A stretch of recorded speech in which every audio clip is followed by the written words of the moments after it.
Welcome to Exhibitor Lounge, sponsored by ExhibitEdge.com.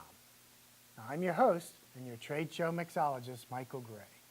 Here, each week, you receive simple, practical, and proven tips to improve your trade show marketing strategy and get better results while maximizing your budget. Now, the show floor is full of rules and terminology. We've already talked about height restrictions, line of sight rules, audio levels, moving lights, and demonstrations in the exhibit space. Now, those are most common.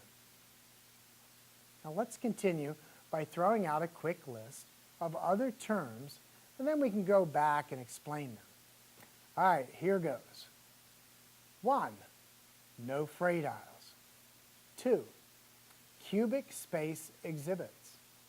3, after-hours access. 4, exhibiting within your own space. 5, suitcasing restrictions. 6, storage behind the exhibit. 7, preferred contractor or exclusive use rules. Now let's stop there today and try and cover a few of these. The first one, no freight aisles, is easy to understand. The show contractor needs to be able to move through the exhibit hall providing exhibitor services, so they will designate certain aisles as no freight aisles by adhering tape and signs to the floor that say no freight aisle. Forklifts will not set freight in these aisles, and neither should you. Simple enough? Okay, number 2, cubic space exhibits. The term is more common with public shows and international shows. The term basically means that you can go to full height for your exhibit type throughout the booth location.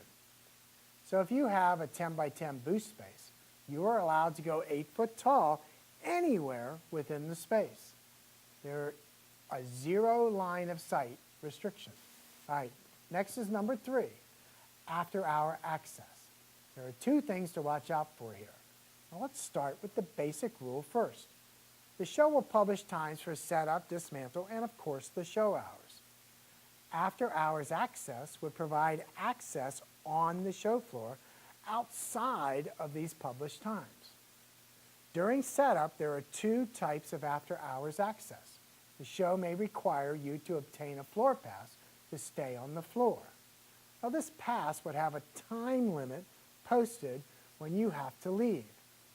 The other type that catches people by surprise the most is when the show says that you can stay on the floor to keep working after hours, but if you leave the show floor, then you cannot get back in.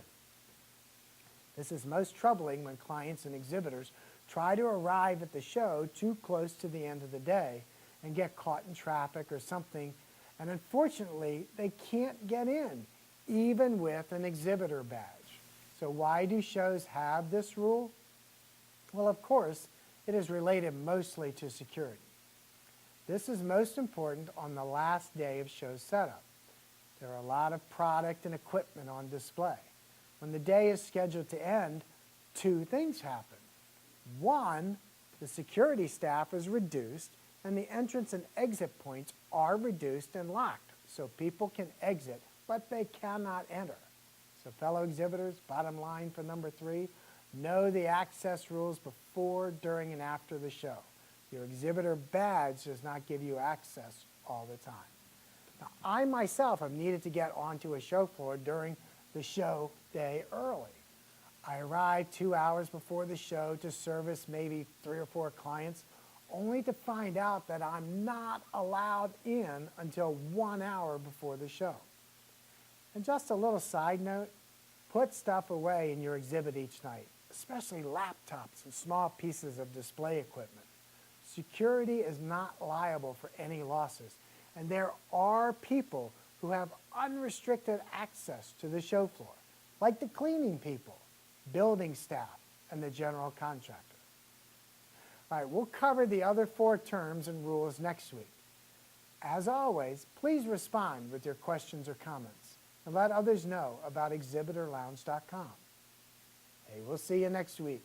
Until then, I'm your host, Michael Gray, telling you relax in the Exhibitor Lounge.